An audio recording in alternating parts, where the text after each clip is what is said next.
Hello everyone, welcome to the Chris Patrick channel. I'm on location on the Ice Age Trail and Kettle Moraine Southern Unit in Wisconsin. And now in the woods here, I'm only about an hour south of John Muir, where he grew up. Now he had moved, his family had moved from Scotland, and they moved to Portage, Wisconsin. So I'm about to tell you a little bit about him, but I hear a bunch of kids coming, and I just want nature as our background, and I don't want you to get too much shakiness from this movement. Thanks for tuning in. I'll get back to you in a second. Okay, well, welcome to my office. So as I was saying about John Muir, his family had moved from Scotland. They landed in Portage, Wisconsin. And as John Muir was growing up, he was fascinated with how things worked, how things ran, how things, human inventions, right? So we'd call him an engineer. And so when he reached an age where he had the liberties and the blessings from his family, by the way, his father was an ordained minister and had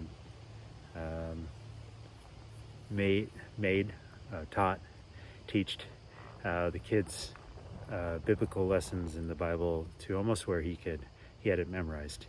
So anyways, he decided to go down to, I think, Indiana, where he worked in a plant or something of that sort. I can't remember with the specific job. And during this time there, he experienced a freak accident where I believe it was a piece of metal or a sliver of something that entered his eye and took his sight. And of course, that forced him to take a seat and not do much for a while. And if you scroll or search online, you can find him, I think, on a rocking chair with a patch and contemplating his present moment of his circumstances of not having sight. It was there where he was rumored to kind of rehash or get back into the fold with his relationship with God.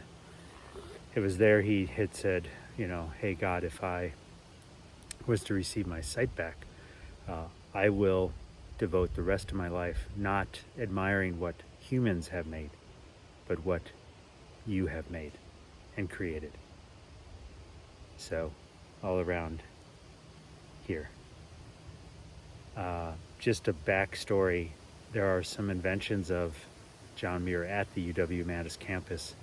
Two of them, one was this kind of book desk study that was on a cog timer, so that he would study a certain topic for an hour, and then it would shift and the desk would drop the book, and then a new book and study topic would come into his view.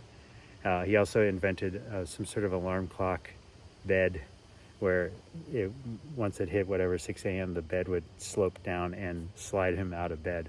So pretty creative genius, if you don't mind me saying, back in the day. So he makes this he has this conversation with God. He talks about how he'll devote the rest of his life to protecting what God had made, nature, and if he gets his sight back. And shortly after, so the story goes, his sight returns. And unlike most of us who may spend the rest of our lives wondering what our calling is, he now has a mission, and that mission is to go admire all the creation. So he thought, what a better way is to walk, by the way, it's back in the 1800s, to walk from Indiana all the way down to, I believe, the tip of South America. And so he'll start on his journey to Florida, and that's a document, I think, written in his book called The 1,000-Mile Journey. When he arrives there, he gets malaria from, I believe, a mosquito bite, and it's about that time where on the other side of the western part of the U.S. is Lincoln puts into the Yosemite Act during the Civil War, sight unseen, and protects a certain lot of Yosemite area. And he hears about it So I'll continue that in just a little bit here. Okay, and we're back. So Lincoln puts into land protection for the Yosemite Act, sight unseen during the Civil War, and John Muir hears of this, and so he's inquisitive and feels a calling to go out and check this area. So I believe he takes a boat all the way around South America up to San Francisco and the port there, and what a better way to find out with this new land that he has just landed to, and walk from San Francisco to Yosemite Valley. I used to lead trips out there, and from San Francisco to Yosemite is about a 4-hour drive.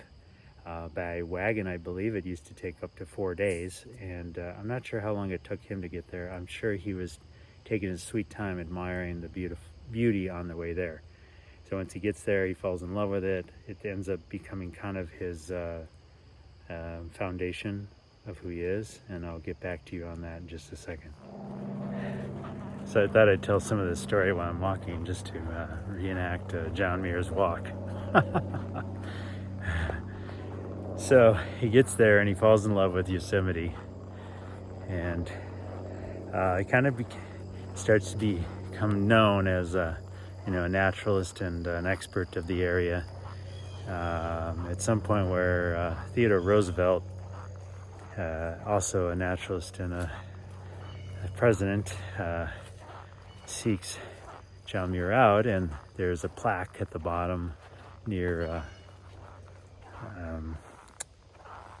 El Capitan and Bridalveil Falls, specifically right around there, is a plaque that talks about how Theodore Roosevelt and John Muir spent some nights camping in the valley. And it is rumored during that time that John Muir kind of plants the seed of the idea that the responsibility and the power that Roosevelt holds is to start protecting these natural areas for future generations. So you might say, if you look back to the beginning of the story, this was a divine plan. Now, I know that in recent years, John Muir has undergone some of his journals and some of his writings talking about, the indigenous people of the area. And you can look into that on your own.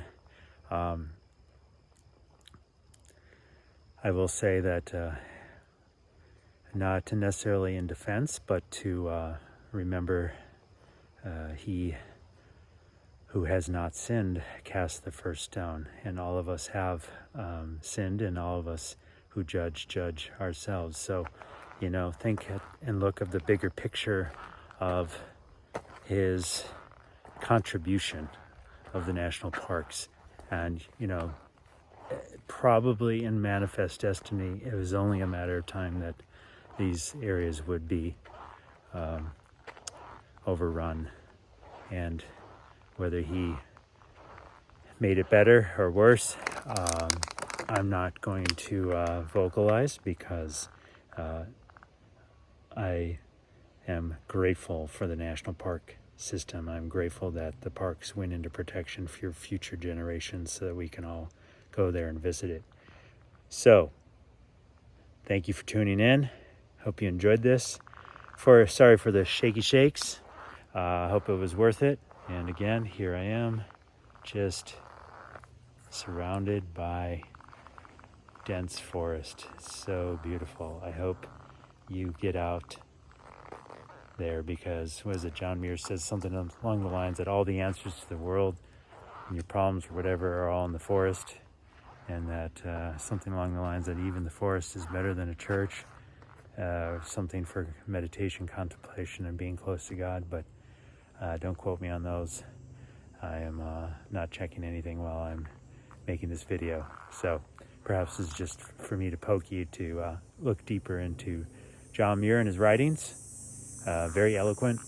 He was famously known for sitting in trees during storms to feel what they felt.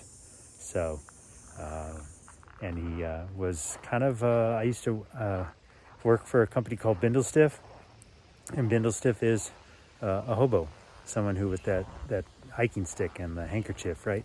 And that one might be called as a Bindlestiff. So he might be the goat of Bindlestiffs. All right. Thanks for tuning in. Get out there. Bye.